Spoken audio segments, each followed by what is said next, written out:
Hello friends, this is Gaurav garage from the platform coaching. कैसे हैं आप लोग? सभी लोग लाइव आ जाएं।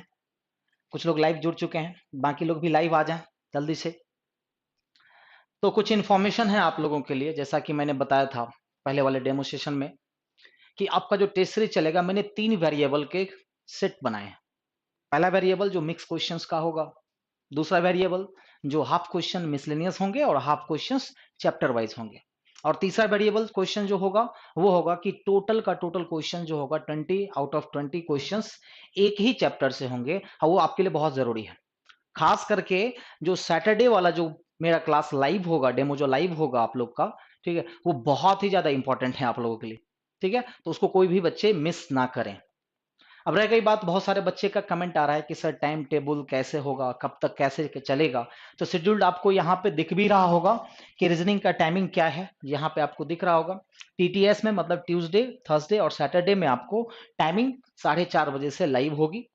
और रह गई बात, सर कब से कंटिन्यू होगा, टेस्ट सीरीज कब से कंटिन्यू होगा, पीडीएफ वगैरह क्या, तो नेक्स्ट जो आज के बाद जो भी आपका डेमो सेशन होगा उसमें आपको पीडीएफ भी पहले से अपलोड किया जाएगा, ताकि आप क्वेश्चंस को पहले से सॉल्व करके रहें और फिर लाइव डिस्कशन लें आप लोग। ओके, और रह गई बात, तो सारी इंफॉर्मेशन आप इसको फॉलो करते रहें नवीन सर के चैनल पे। ठीक है, और आपको डिस्क्रिप्शन में एक प्लेटफॉर्म का चैनल दे दिया गया है आप लोगों को, तो उसी पे क्लास चलेगी, आप लोग उसको सब्सक्राइब कर लें। द प्लेटफॉर्म एजुकेशन सेंटर के नाम से होगा, डिस्क्रिप्शन में आप देख सकते हो। ठीक है, तो उस चीज से होगी। तो आज मैंने एक सेट उठाया है जो आपको थोड़ी देर में मैं डिस्कशन करवाने वाला हूं, जिसमें कि 20 क्वेश्चन है, आपको 10 क्वेश्चन मिसलेनियस और 10 क्वेश्चन मैंने एक चैप्टर से डाला है। जो चैप्टर वाला 10 क्वेश्चन मैंने डाला है वो एनटीपीसी, ग्रुप डी और बिहार एसएससी तीनों के लिए बहुत ही इंपॉर्टेंट सेशन है। एक दो क्वेश्चन पूछते हैं, मैंने बंच क्वेश्चन उठाए ताकि आपको समझने में आसानी हो। ओके फ्रेंड्स, तो आगे बढ़ते हैं हम लोग। ओके, तो चलते हैं क्वेश्चंस पे। पहला क्वेश्चन सामने आपको दिख रहा होगा, कोडिंग डिकोडिंग से, है ना।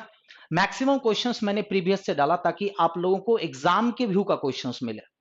एग्जाम से हट के क्वेश्चंस करने की जरूरत अभी फिलहाल तो नहीं है।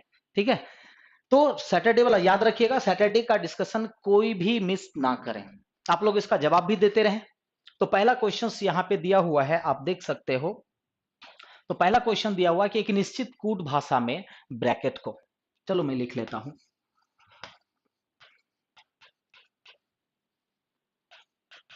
ब्रैकेट को क्या लिखा जा रहा है? D P C A M C we.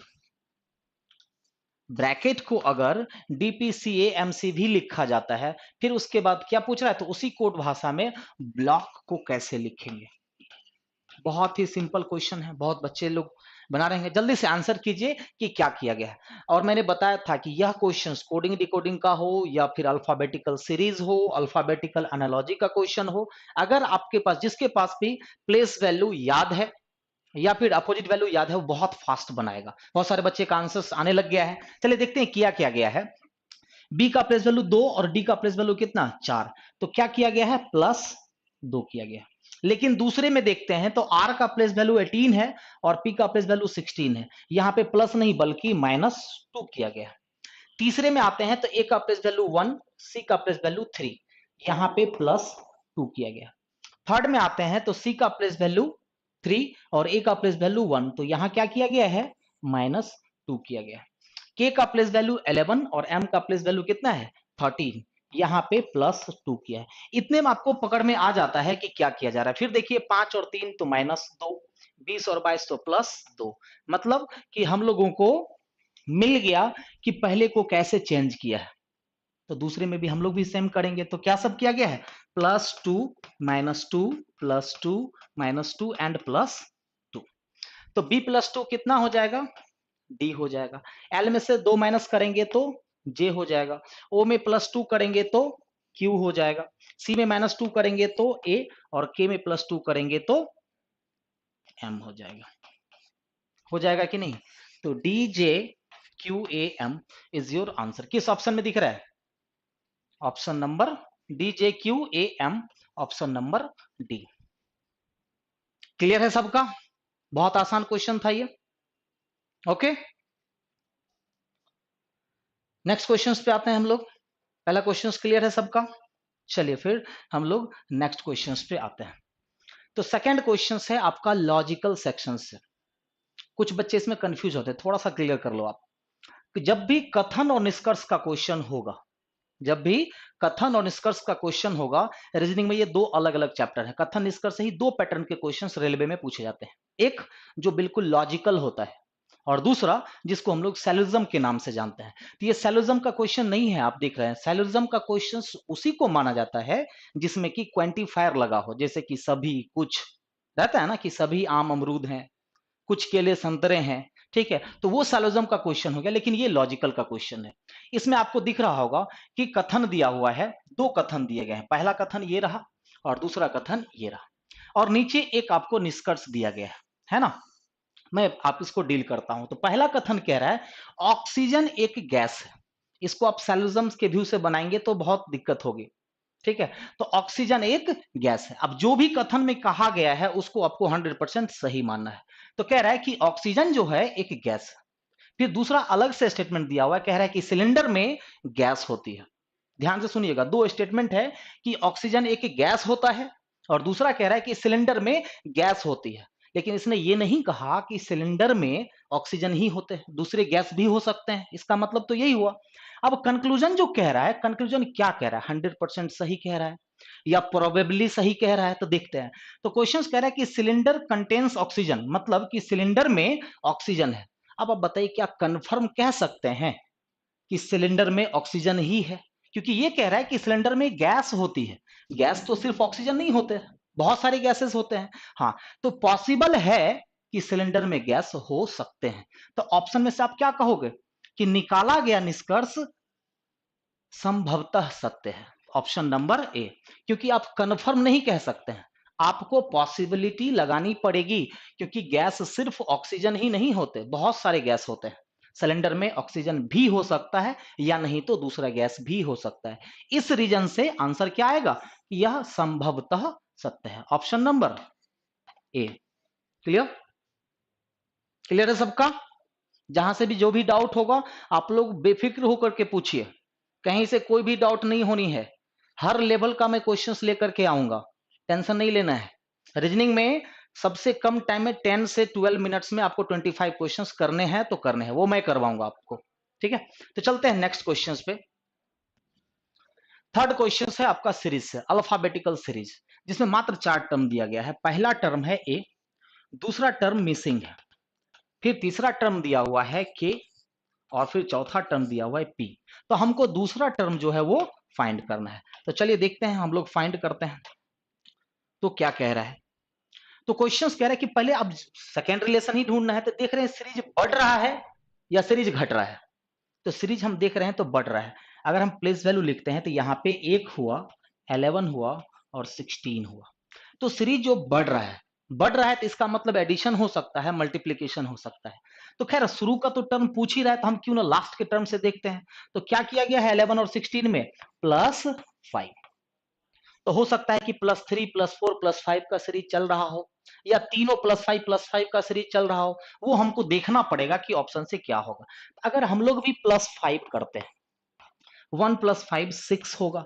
तो यही चीजें आगे कंटिन्यू होनी चाहिए। अगर +5 कर रहे हैं लास्ट में भी +5, तो यहां पर भी +5 होने चाहिए। क्या हो रहा है? तो बिल्कुल हो रहा है। 1 + 5 6 और 6 + 5 11। That means your answer is F. है किसी ऑप्शन में? B number. Your answer is B. Clear?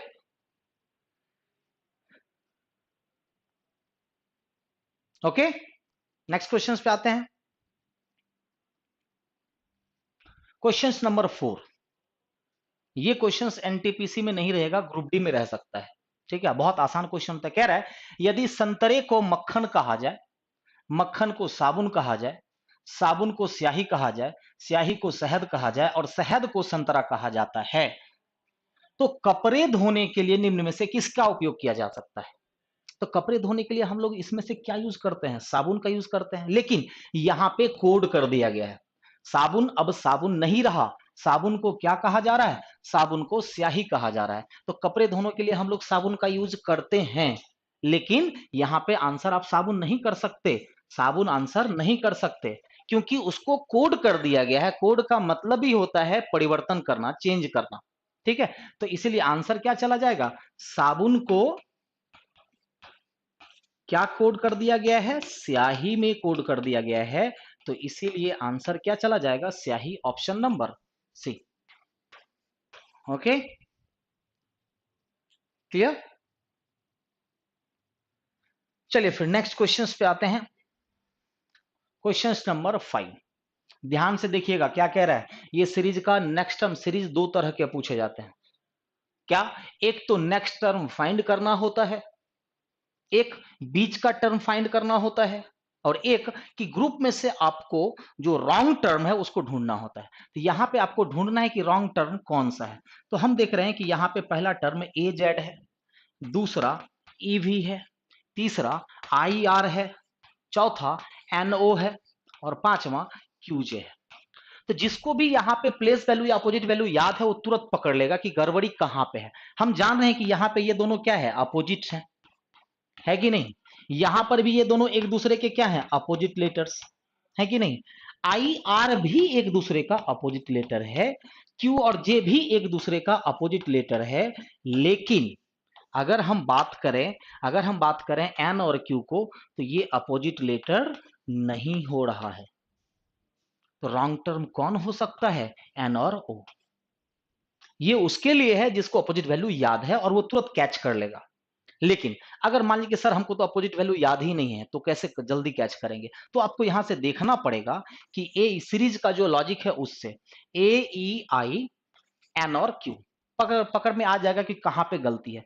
ए से ई में जाते हैं तो +4 किया है, फिर नेक्स्ट में आते हैं तो 5 + 4 9, यानी कि आई +4, 9 में 4 जोड़ेंगे तो 13 होगा, लेकिन यहां क्या दे दिया है, एन। होना क्या चाहिए था, एम होना चाहिए था, कि नहीं। तो इस रीजन से भी रॉन्ग टर्म जो है वो क्या है, तो एन ओ जो है वो रॉन्ग टर्म है। ऑप्शन के अकॉर्डिंग सी चला जाएगा। Clear, very good. सभी लोग आंसर बहुत ही फास्ट कर रहे हैं। नेक्स्ट क्वेश्चन पे बढ़ते हैं हम लोग। क्वेश्चन नंबर 6, ये रहा आपका सैलोजम का क्वेश्चन। यहां पर भी आप देख लो कि कथन दिया हुआ है और निष्कर्ष दिया हुआ है, लेकिन उस क्वेश्चन को हम लोग सैलोजम का क्वेश्चन नहीं बोल सकते। सैलोजम का क्वेश्चन ये हुआ क्योंकि इसमें क्या है, क्वांटिफायर दिया हुआ है, देख लो आप, कुछ कुछ और सभी, इसको क्या बोलते हैं हम लोग, क्वांटिफायर बोलते हैं कि नहीं बोलते हैं। तो चलिए जरा देखते हैं।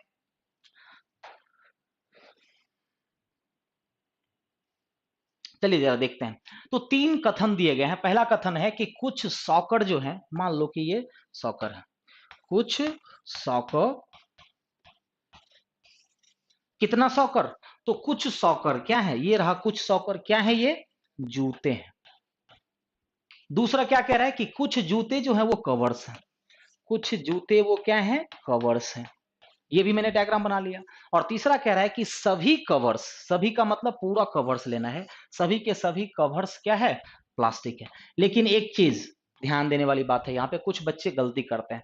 जब आप सभी कवर्स को लेते हैं, सभी कवर्स क्या कह रहा है कि सभी कवर्स जो है वो क्या है, तो सभी कवर्स जूते हैं, तो सभी कवर्स तो लेना है, लेकिन सॉकर में टच नहीं करना है।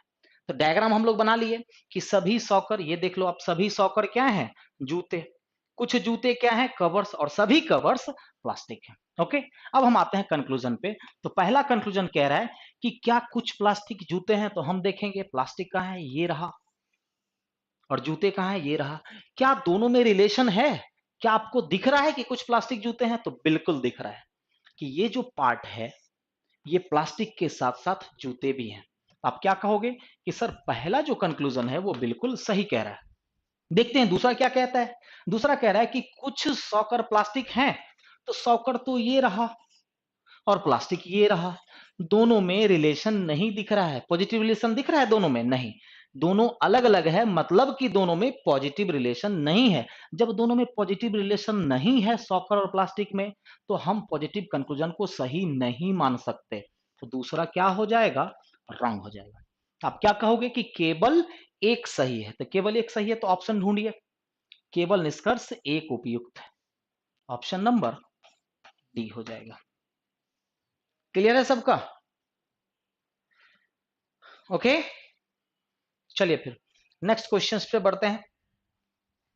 टेंशन नहीं लेना है, नेक्स्ट बार से आपको पीडीएफ पहले ही मिल जाएगी, या आप डिस्क्रिप्शन में उसी तरह कुछ देर पहले अपलोड कर दिया जाएगा ताकि आप लोग सॉल्व कर लें अच्छे से।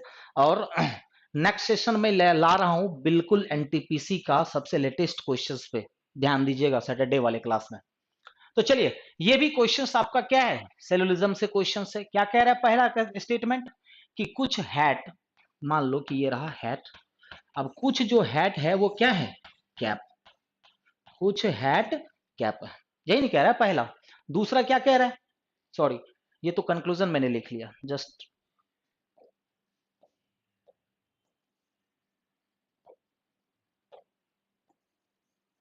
ठीक है। चलिए जरा देखते हैं, स्टेटमेंट आपका यहां पे है, ये कंक्लूजन है। कह रहा है कि कुछ हैट कैप है, खैर वही दिया हुआ है, कुछ हैट कैप है, चलो मैंने बना लिया, पहला कंक्लूजन पर स्टेटमेंट मैंने बना लिया। दूसरा कह रहा है कि कुछ कैप चटाई है, कुछ कैप जो है वो क्या है, चटाई है, चलो मैंने डायग्राम तो बना लिया। अब निष्कर्ष पहला कह रहा है कि कुछ कैप जो है वो क्या है, हैट है, तो कुछ कैप हैट है, तो ये रहा कैप, देख सकते हो यहां से कि ये रहा कैप। क्या कुछ कैप हैट है, बिल्कुल दिख रहा है। आप क्या कहोगे कि पहला कंक्लूजन सर बिल्कुल ही सही है।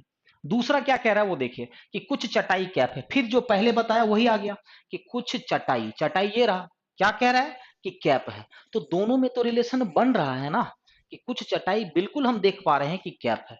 यहां पे क्या हो गया कि दोनों का दोनों निष्कर्ष सही है, तो दोनों निष्कर्ष सही है तो आप आंसर क्या करोगे, बी नंबर आंसर, कि दोनों के दोनों निष्कर्ष जो है वो बिल्कुल ही सही है। क्लियर है, कोई प्रॉब्लम किसी को? ओके, चलिए फिर नेक्स्ट क्वेश्चंस पे आते हैं। कह रहा है कि कौन सा शब्द नीचे दिए गए संबंध को सही तरीके से पूर्ण करेगा।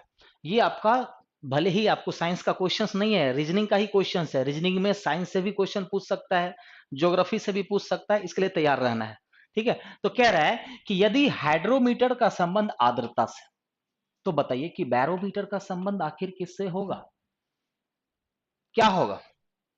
बहुत बच्चे साइंस जानते हैं, अच्छे साइंस जाते हैं, झांसर के स्टूडेंट हैं तो जरूर जानते होंगे बहुत अच्छे तरह से। तो हाइग्रोमीटर का संबंध आर्द्रता से दिया गया है, क्योंकि हाइड्रोमीटर का काम ही होता है आर्द्रता को मेजरमेंट करना। तो बताइए बैरोमीटर किसके लिए हो जाएगा, तो बैरोमीटर बताइए किसके लिए हो जाएगा, प्रेशर के लिए होता है, प्रेशर के लिए यानी कि दबाव के लिए, किसके लिए, प्रेशर यानी कि दबाव के लिए। बिल्कुल बहुत फास्ट आंसर आ रहे हैं। अरुण जी बी आंसर कर दिया आपने, ए होगा ना, ए होगा दबाव यानी कि प्रेशर, ठीक है। अगले क्वेश्चंस पे, क्वेश्चन नंबर 10, रवि अपने घर से 2 किलोमीटर पूर्व की ओर चलता है। मान लो कि ये रहा रवि का घर, यहां से वो 2 किलोमीटर पूर्व, पूर्व दिशा किधर होती है, इधर, चलो 2 किलोमीटर वो पूर्व दिशा में चला।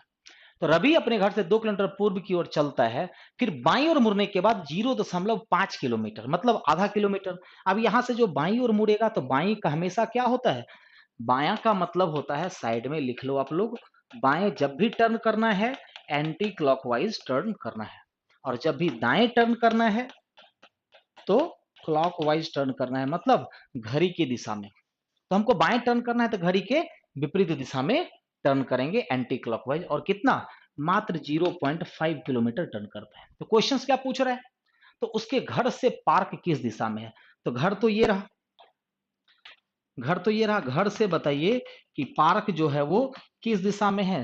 इस दिशा को क्या बोलते हैं हम लोग, ध्यान से देखना, इस दिशा को हम लोग बोलते हैं नॉर्थ ईस्ट, बोलते हैं कि नहीं, मतलब कि उत्तर पूर्व, उत्तर पूर्व। आंसर क्या हो जाएगा, B number, north east. Clear है सब लोग का। 10 क्वेश्चन ये मिसलेनियस था। अब आगे का जो 10 क्वेश्चन है वो अल्फाबेट चैप्टर से है और इंपॉर्टेंट है, याद रखिएगा, क्योंकि बैंक से लिया गया क्वेश्चन है वो, तो हम बंचेज में क्वेश्चंस में लेकर के आया हूं उसको, ठीक है। बढ़े आगे, यहां तक किसी को कोई दिक्कत हो तो मैसेज कीजिए, लिखिए ओके, सब कुछ क्लियर है। चलिए फिर नेक्स्ट क्वेश्चन पे आते हैं। दिए गए श्रेणी में गलत संख्या को चुने। याद रहे कि यहां पे गलत संख्या को चुनने के लिए बोल रहा है। पहला टर्म दिया गया है 2, दूसरा टर्म है 6, फिर 18, फिर 54, फिर 161 और फिर क्या दिया हुआ है 486 दिया हुआ है ना, 486।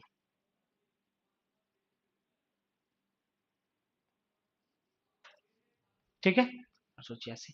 इसमें से गलत टर्म को ढूंढना है। देखिए तो सीरीज तो बढ़ते क्रम में है, सीरीज आप देखेंगे तो सीरीज इंक्रीज कर रहा है, सीरीज इंक्रीज कर रहा है। तो 2 से 6 में क्या, जब सीरीज इंक्रीज कर रहा हो तो या तो वो एडिशन पे हो सकता है या नहीं तो वो मल्टीप्लिकेशन पे हो सकता है। आप ऐड करके भी निकाल सकते हैं, आपकी मर्जी, आंसर उससे भी मिल जाएगा आपको। मल्टीप्लाई करना है तो मल्टीप्लाई भी, तो आसान क्या है, मल्टीप्लाई करके देख लेते हैं ना। तो मल्टीप्लाइड बाय 3 किया गया है, 2 मल्टीप्लाइड बाय 3 6, फिर 6 मल्टीप्लाइड बाय 3 18, 18 मल्टीप्लाइड बाय 3 54 और 54 मल्टीप्लाइड बाय 3 गलत हो गया। यहाँ पे होना क्या चाहिए था, 162 होना चाहिए था, लेकिन यहाँ पे 100, अगर यहाँ पे 162 होता तो ये सीरीज हमारा कंप्लीट हो जाता कि नहीं। तो आप यही बोलोगे कि सर ये जो 161 है ये एक रॉन्ग टर्म है, तो आंसर भी हमारा वही होगा, क्योंकि हमसे पूछ ही रहा है कि जो गलत है उसको बाहर कीजिए। तो कौन गलत है, किसको बाहर करना है हम लोगों को, 161 को बाहर करना है, ग्रुप से बाहर करना है। तो रॉन्ग टर्म आपका कौन सा हो गया, 161, ऑप्शन नंबर सी। कोई दिक्कत, क्लियर है। अगला, यही इसी की मैं बात कर रहा था। इस टाइप के क्वेश्चंस आपको एनटीपीसी में पूछे हुए भी हैं। आपने अगर एनटीपीसी का सेट बनाया होगा तो आपने देखा होगा कि ये क्वेश्चंस पूछता है। भले ही आपको सेट में आपको 1 से 2 क्वेश्चंस दिख रहा होगा, एग्जाम में 3 क्वेश्चंस तक पूछा जा सकता है, इसका ख्याल रखिएगा। इस क्वेश्चंस को अगर फास्ट बनाना हो तो कैसे बनाएंगे और किस तरह से बनाएंगे, क्योंकि 5 क्वेश्चंस अगर इससे दे दिया तो थोड़ा सा ये टाइम लेता है। तो टाइम को कैसे सेव किया जाए, कैसे बचाया जाए, वो सीखिए जरा, क्योंकि ये इंपॉर्ट कोई छोड़ता तो है नहीं, है ना। इसमें काउंटिंग करनी होती है, काउंटिंग करनी होती है। तो जब भी ऐसा क्वेश्चंस आएगा एग्जाम में, अगर 2 से ज्यादा क्वेश्चंस रहा, अगर 2 क्वेश्चंस तक है तब लिखने की जरूरत नहीं है, ध्यान से सुनिएगा। अगर 2 क्वेश्चन से ज्यादा पूछा है तो बेटर होगा कि इसको आप रफ पेज पे लिख लेंगे। तो रफ पेज पे लिख लेते हैं, क्या है यहाँ पे, A8B6 हैज, A8B6 हैच दिया हुआ है ना। उसके बाद 7HU%3, 7HU%3 $FVR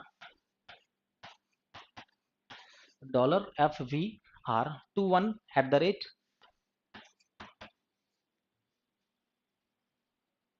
up arrow 4IWE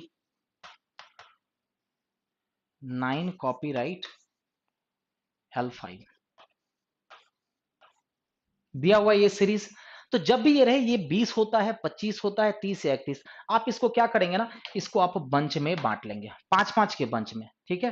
3 2 5, फिर देखो 3 2 5, 3 2 5, फिर 3 2 5 और 3 2 5।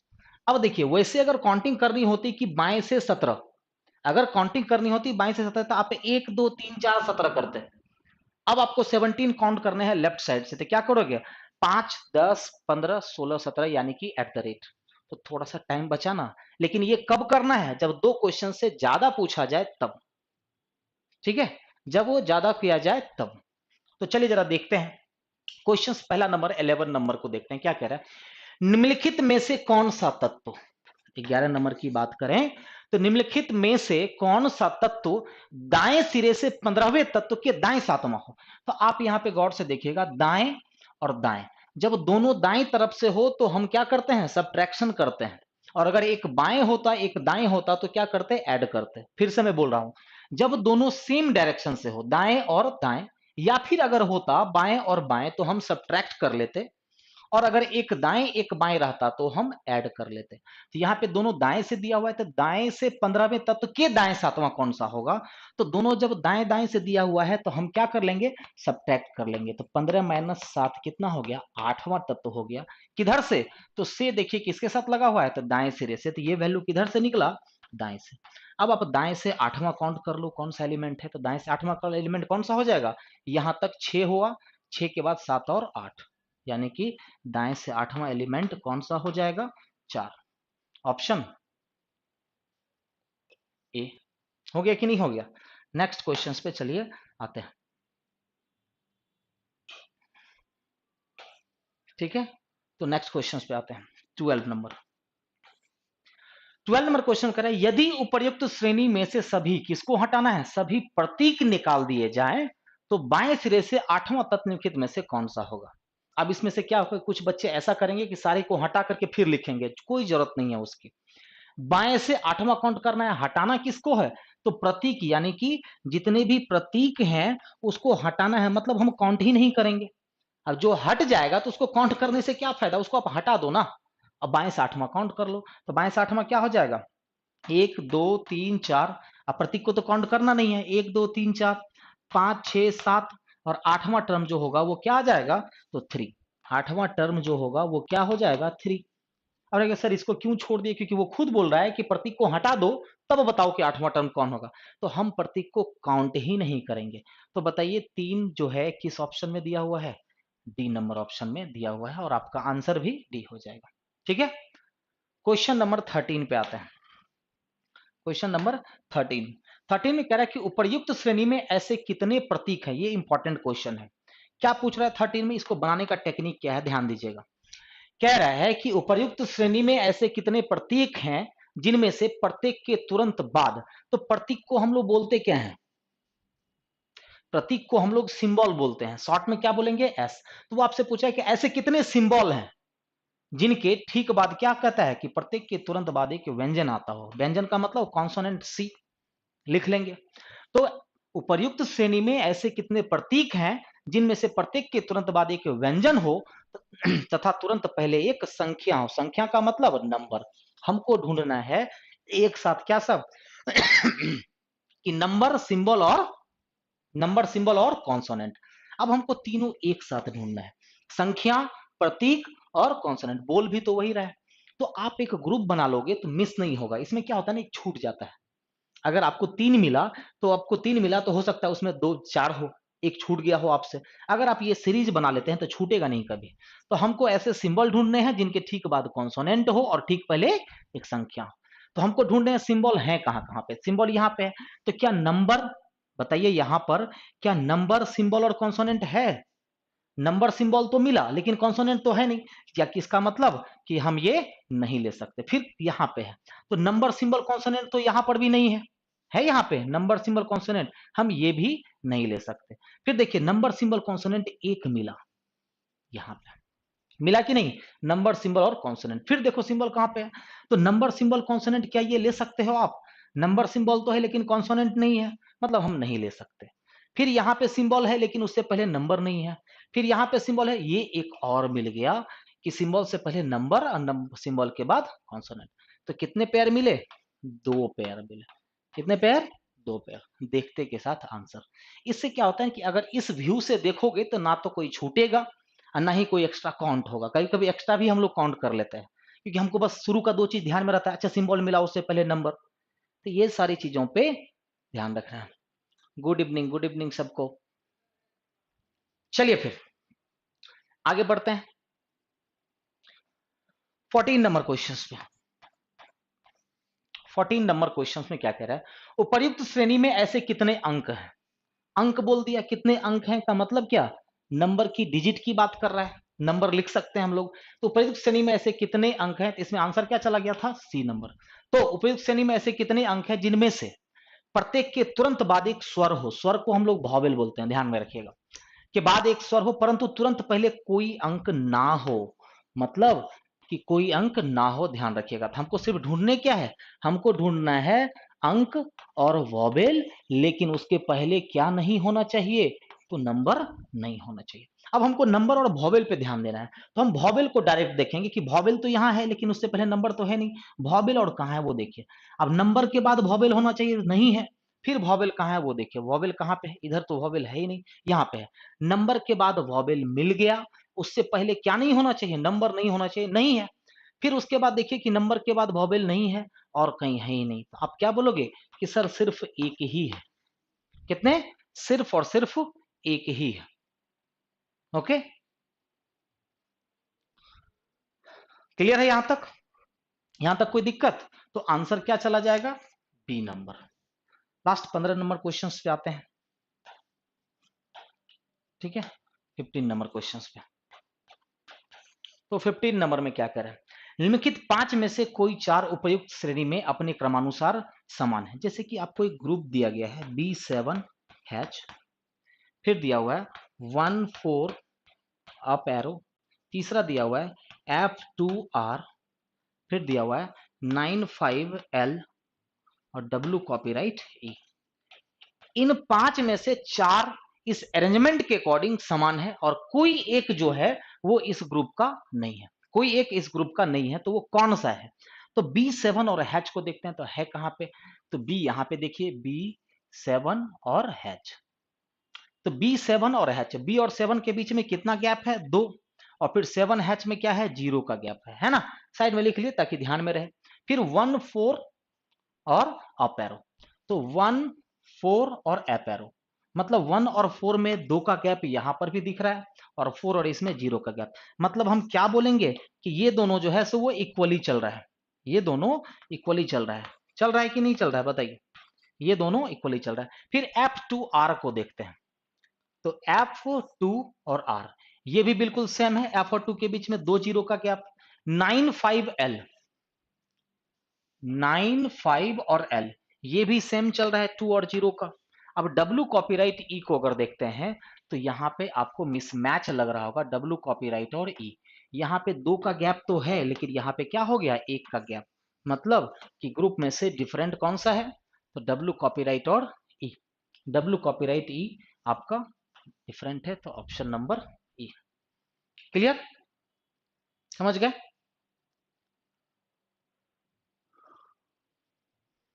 अगले सेट पे आते हैं, 16 से 20। सेम पैटर्न का क्वेश्चन है, जल्दी जल्दी आप लोग बनाइए। ये आपका है, देख करके बस अगर आप पेज लेकर के बैठे हुए हैं तो सिर्फ आपको ये लिखना है और आपको बना देना है। चलिए जल्दी से आप लोग लिख लिए, तो अब बनाइए।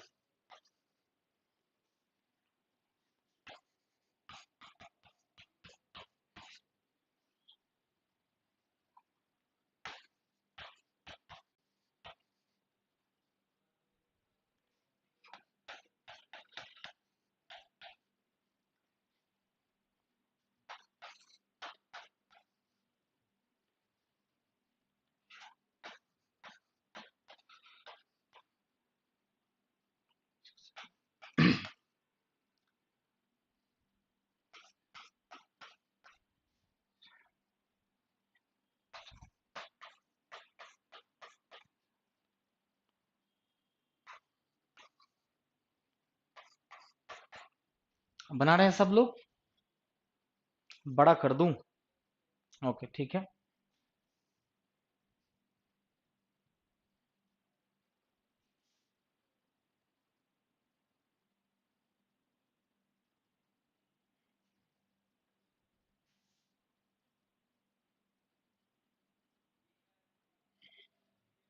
मैं एक बार बड़ा कर देता हूं, ठीक है।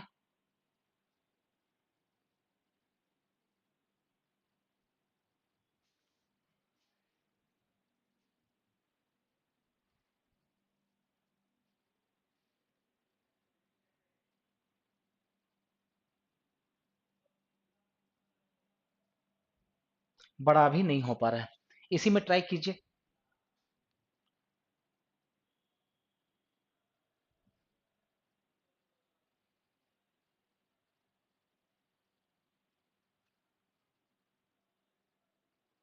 अभी मैं ये 5 डिस्कशन के बाद कुछ इंपॉर्टेंट बताने वाला हूं, ठीक है।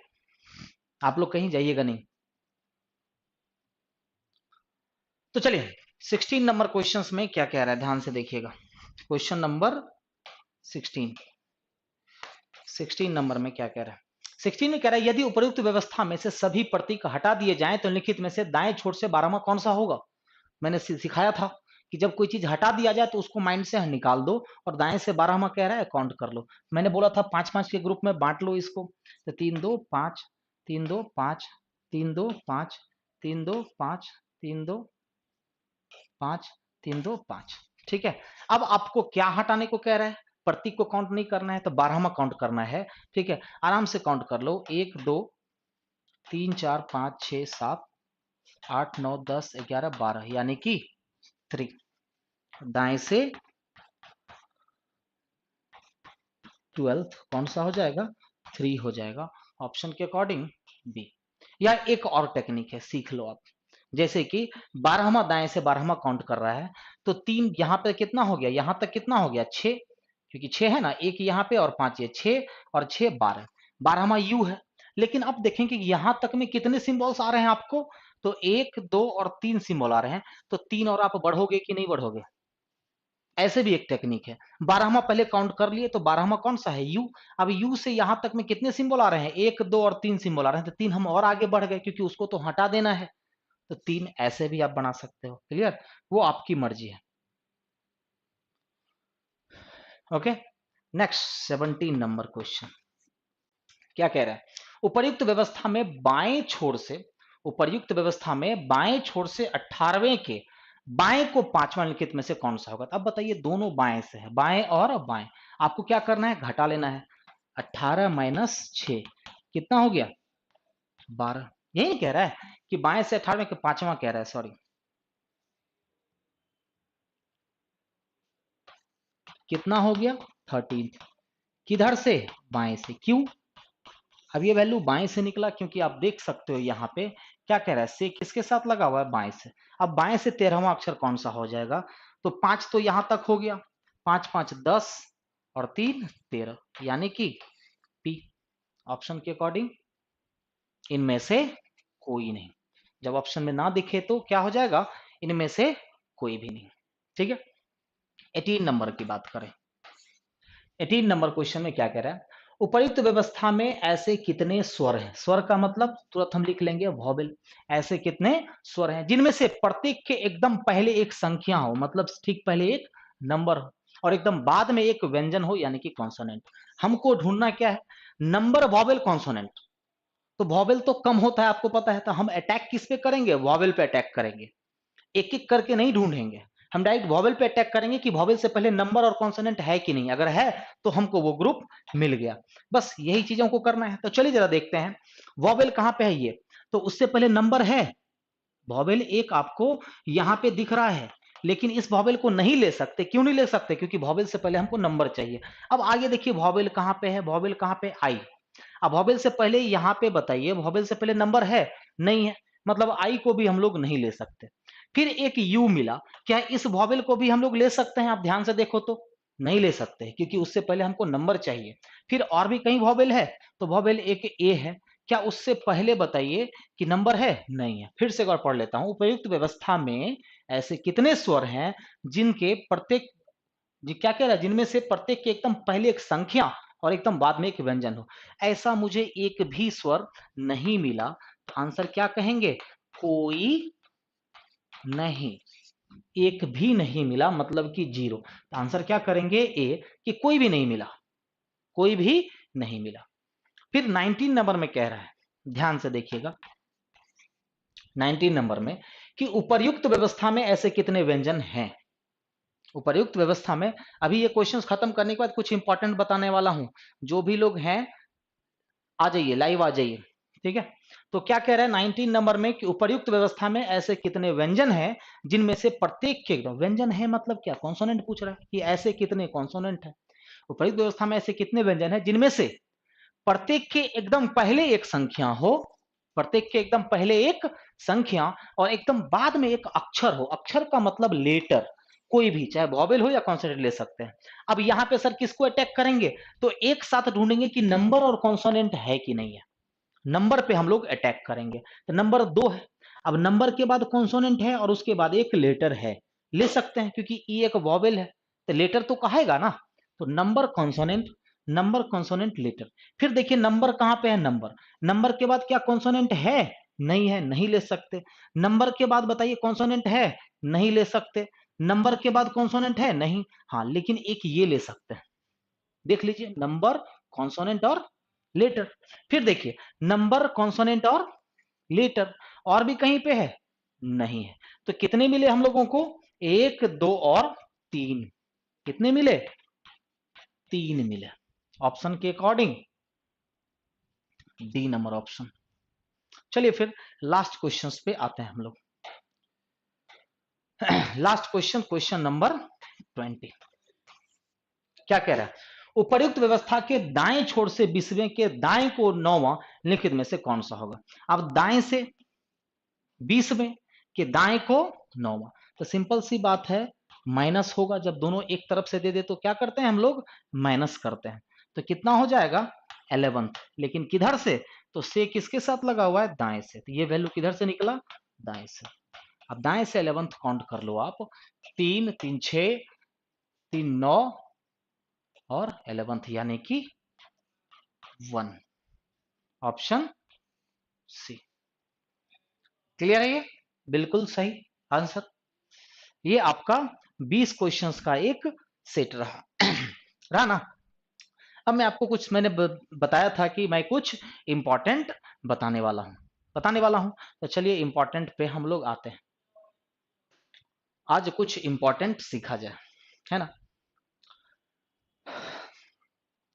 डायरेक्शन से मैं कुछ इंपॉर्टेंट चीज मैं बता रहा हूं, ठीक है। देखो मैं क्या बता रहा हूं,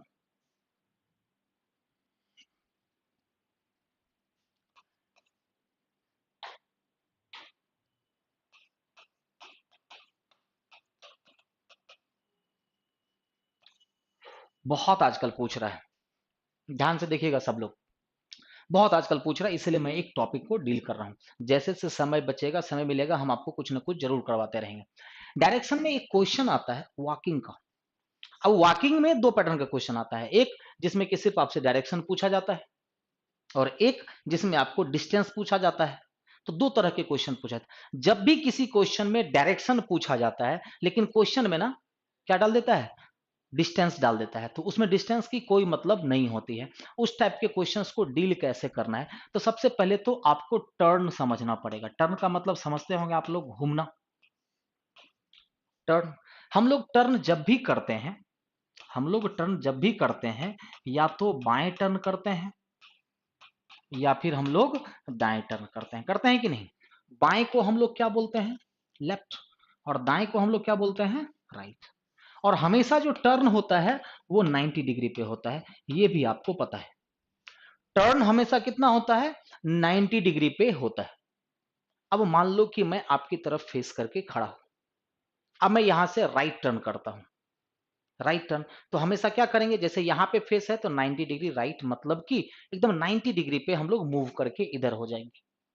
अब अगर 2 बार राइट टर्न करने के लिए बोला जाएगा, चलो एक बार राइट टर्न किए, फिर एक बार राइट टर्न किए, तो क्या हो जाएंगे, तो बैक हो जाएंगे ना। इसी का मैं आज कंसेप्ट सिखाने वाला हूं, ताकि आपको दिक्कत ना हो। एक बार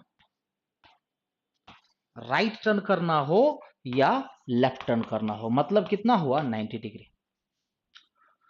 2 बार राइट टर्न करना हो या लेफ्ट टर्न करना हो, कितना डिग्री आप मूव कर गए, 180 डिग्री मूव कर गए, जिसको हम लोग क्या बोलते हैं, विपरीत बोलते हैं। क्या बोलते हैं, विपरीत। 180 डिग्री का मतलब क्या होता है, विपरीत। 3 बार अगर राइट टर्न करना हो तो इसका वैल्यू होता है 1 बार लेफ्ट। जैसे कि मान लो कि हम यहां से 3 बार राइट टर्न किए, 1 2 और 3, हम उससे अच्छा है 1 बार लेफ्ट टर्न कर जाते। 3 बार आप राइट टर्न करो, उससे बेहतर है कि 1 बार लेफ्ट टर्न कर जाओ। तो 3 बार राइट को हम 1 बार लेफ्ट बोल सकते हैं, उसी तरह से कि 3 बार लेफ्ट को हम लोग 1 बार राइट बोल सकते हैं। ये कंसेप्ट को आप लोग स्क्रीनशॉट ले लो या फिर ये कर लो। ये कंसेप्ट अभी एक कंसेप्ट में अभी और लिख, 1 बार राइट या लेफ्ट टर्न करने का मतलब 90 डिग्री, दाएं या बाएं। 2 बार राइट या लेफ्ट टर्न करने के लिए कहा जाता है तो सीधा आप अपोजिट कर दो। ग्रुप डी में बहुत क्वेश्चन अपोजिट से पूछा जा रहा है, ठीक है। और अगर 3 बार राइट टर्न करना है तो 3 बार राइट टर्न नहीं करेंगे, 1 बार लेफ्ट टर्न कर जाएंगे। और अगर 3 बार लेफ्ट टर्न करना है तो 3 बार लेफ्ट टर्न करने से बेहतर है कि हम 1 बार राइट टर्न कर जाएंगे। क्लियर। अब उसके बाद ये हो गया, ठीक है। अब आते हैं, इसी में अगर आपको दिया जाए, ठीक है, कि 4 बार राइट करने पर, 4 बार बोला जाए कि 4 बार लगातार राइट टर्न कीजिए आप, तो 4 बार लगातार राइट करने पर आपका फेस सेम डायरेक्शन में आ जाता है। किसमें? सेम डायरेक्शन में आ जाता है। उसी तरह से 4 बार अगर आप लेफ्ट टर्न भी करते हो तो फेस आपका जिधर था उधर ही आ जाएगा। अब इन सब को मैं थोड़ा सा डिटेल में बताता हूं, ध्यान से देखिएगा। 4 बार राइट टर्न आप कभी घूम के देखना, 4 बार राइट में जिधर थे उधर ही आ जाइएगा, क्योंकि टर्न हमेशा 90 डिग्री होता है। ऐसा नहीं थोड़ा थोड़ा घूम गए 4 बार, थोड़ा थोड़ा घूम करके तो आप 30 डिग्री में ही 4 बार घूम सकते हैं। घूमना जब भी है एक बार में 90, दूसरी बार में 90, तीसरी बार में 90 और चौथे बार में 90, तो टोटल हो कितना जाता है? 4 बार राइट या लेफ्ट में कितना? 360 डिग्री हो जाता है। और आपको तो पता है 360 डिग्री में क्या हो जाता है? सेम फेस हो जाता है। हो जाता है कि नहीं? तो यहां तक कोई दिक्कत? मैं एक बार फिर से रिमाइंड कर देता हूं आप लोगों को, ठीक है। मैं एक बार फिर से रिमाइंड कर देता हूं, क्या कि एक बार बाएं या दाएं मतलब 90 डिग्री, ये तो आप लोग सब जानते हो, ये पहला कंसेप्ट हो गया। 2 बार बाएं या दाएं, ये मतलब कि 180 डिग्री, मतलब कि विपरीत।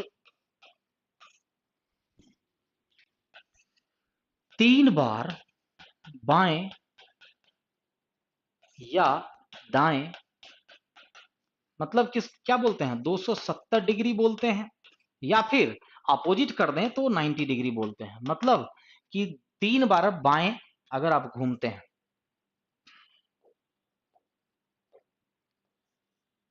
ठीक है, तो 3 बार बाएं का मतलब आखिर होगा क्या, वो अब हम लोग को देखना है। तो 3 बार बाएं का मतलब 270 डिग्री एक बार घूमिए, तो 360 से 270 घटाएंगे तो 90 ही तो रह गया। मैथमेटिकल टर्म को यूज करो आप। 3 बार बाएं का मतलब उससे बढ़िया है कि एक बार दाएं घूमना है आपको, और 3 बार दाएं घूमने के बेहतर है कि एक बार बाएं घूमना। इसको कैसे यूज करना है मैं आपको वो बताऊंगा, ठीक है। एक बार बाएं घूमना है, और अगर 4 बार बाएं बोले या दाएं बोले, फेस उसी दिशा में आ जाता है, फेस उसी दिशा में आ जाता है। अब अगर बोला जाए कि 7 बार दाएं मुड़ने के लिए, एक कंसेप्ट आता है कि सर लगातार बोला जाए 7 बार दाएं मुड़ने के लिए तो क्या करेंगे? तो एक बात बताइए, 7 को आप 4 का मल्टीपल 4 3 में तो बांट सकते हैं। 4 बार में तो फेस उधर ही आ जाएगा, तो इससे तो कोई मतलब है नहीं। हमको 4 7 बार के बदला 3 बार घूमना है। अब 3 बार दाएं बोल रहा है, हम 3 बार दाएं नहीं घूमेंगे। क्या बोलेंगे? एक बार बाएं घूमना है। मैं एक एग्जांपल से सेट करता हूं, सब लोग जरा गौर से देखिएगा। आऊं यहां तक क्लियर? किसी को अगर कोई डाउट है तो आप पूछ सकते हैं, सर इसको क्लियर कर दीजिए। कहीं से कोई भी डाउट है तो पूछ सकते हैं।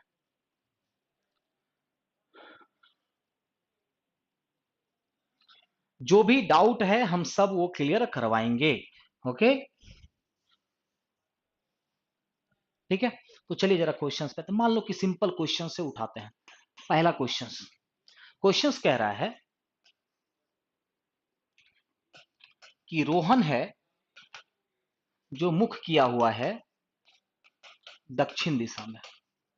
रोहन किधर मुख किया हुआ है? रोहन का मुख दक्षिण दिशा में है। रोहन का मुख किधर है? तो दक्षिण दिशा में है। अब वो यहां से क्या करता है? 19 बार बाएं घूमता है, 19 बार बाएं घूमता है। मान लो कि क्वेश्चन है कि 19 बार बाएं घूमता है, तो अब उसका मुख किस दिशा में है? पहले बहुत क्वेश्चन आता था, अभी भी फिर से पूछने लग गया है। अब उसका मुख किस दिशा में है? क्या करोगे इसको, इस टाइप के क्वेश्चन में? हर दिन लास्ट में मैं डेमो डिस्कशन के लास्ट में कुछ ना कुछ इंपॉर्टेंट जरूर मैं बता करके जाऊंगा, ठीक है। तो जैसे कि यहाँ पे है कि रोहन का मुख किस दिशा में था? दक्षिण दिशा में। अब वो 19 बार अगर बाएं घूम जाए तो अब उसका मुख किस दिशा में? कोई जरा बताएंगे क्या आंसर होगा इसका?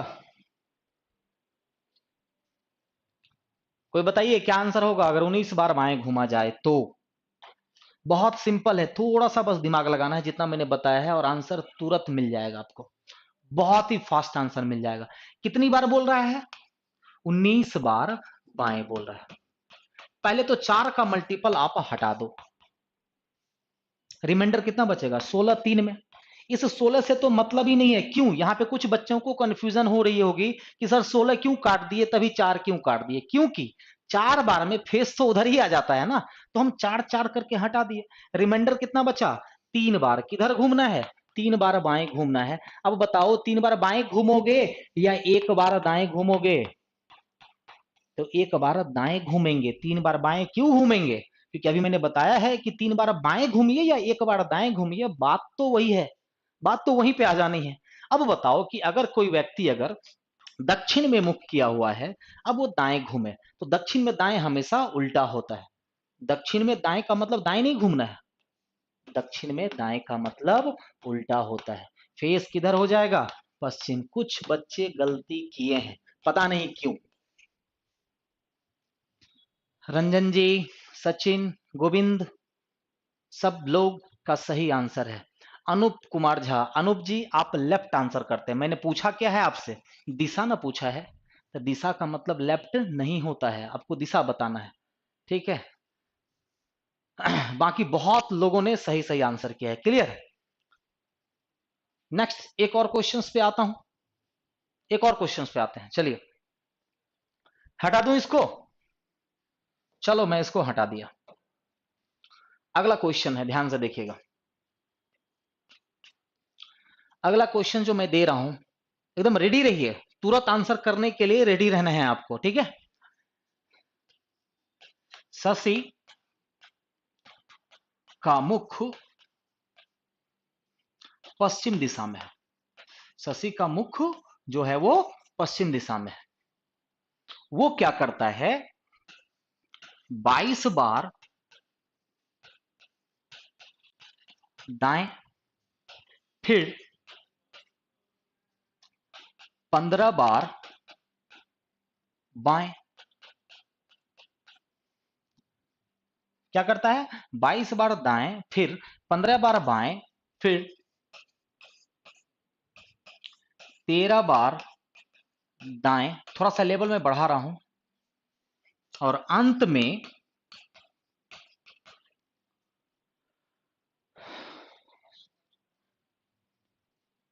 और अंत में 18 बार, और अंत में 18 बार बाएं घूमकर रुक जाता है, बाएं घूमकर रुकता है। तो क्वेश्चन पे ध्यान दीजिएगा। अब उसका मुख किस दिशा में है? थोड़ा सा मैंने क्वेश्चंस का लेवल बढ़ाया है। Vinod Soni, thank you thank you. बहुत आसान क्वेश्चन है, देखने में बड़ा लग रहा है। जो क्वेश्चन जितना टेक्निकल दिखेगा, जितना बड़ा दिखेगा, समझ जाइए क्वेश्चन उतना ही छोटा है, बहुत आसानी से बनने वाला है। सिंपल क्वेश्चन ही एग्जाम में फंसाता है, टेक्निकल क्वेश्चन अगर आपके पास, हाँ बशर्ते कि आपके पास टेक्निक होनी चाहिए। अब बताओ इस क्वेश्चन में कितना बार आप घूमते रहेंगे? ठीक है, तो चलिए जरा जल्दी जल्दी लोग आंसर कर रहे हैं। आंसर मेरे पास आने लग गया है। बहुत बढ़िया, निर्मल, निर्मल कुमार बहुत अच्छे, रंजन, अखिलेश कुमार, प्रेम कुमार, क्या बात है। सब बहुत ही ब्रिलियंट हो आप लोग, बहुत जल्दी कैच करते हो। बहुत आगे तक जाना है, इसी तरह से बस मेहनत करते रहना है। कोरोना क्या कर लेगा आपको? कुछ नहीं कर सकता है। आपको आपके लक्ष्य तक पहुंचना है, कोई नहीं रोक सकता। ठीक है, तो चलिए जरा देखते हैं कि इस टाइप के क्वेश्चन में अगर बाएं दाएं मिक्स कर दे तो कुछ बच्चे होंगे सर आपने तो एक ही डायरेक्शन का बताया, तो चलो मैंने बना लिया। अब तो यहाँ बाएं दाएं मिक्स कर दिए सर, क्या करेंगे? कोई नहीं, करना कुछ नहीं है, कुछ नहीं करना है। लेफ्ट वाले को एक साथ कलेक्ट करो, राइट वाले को एक साथ कलेक्ट करो। लेफ्ट वाले कितने हैं? 15 बार, प्लस फिर बाएं कहां पे है देख लो, 15 बार बाएं, और फिर 18 बार बाएं। तो बाएं कितने हैं? 15 प्लस 18।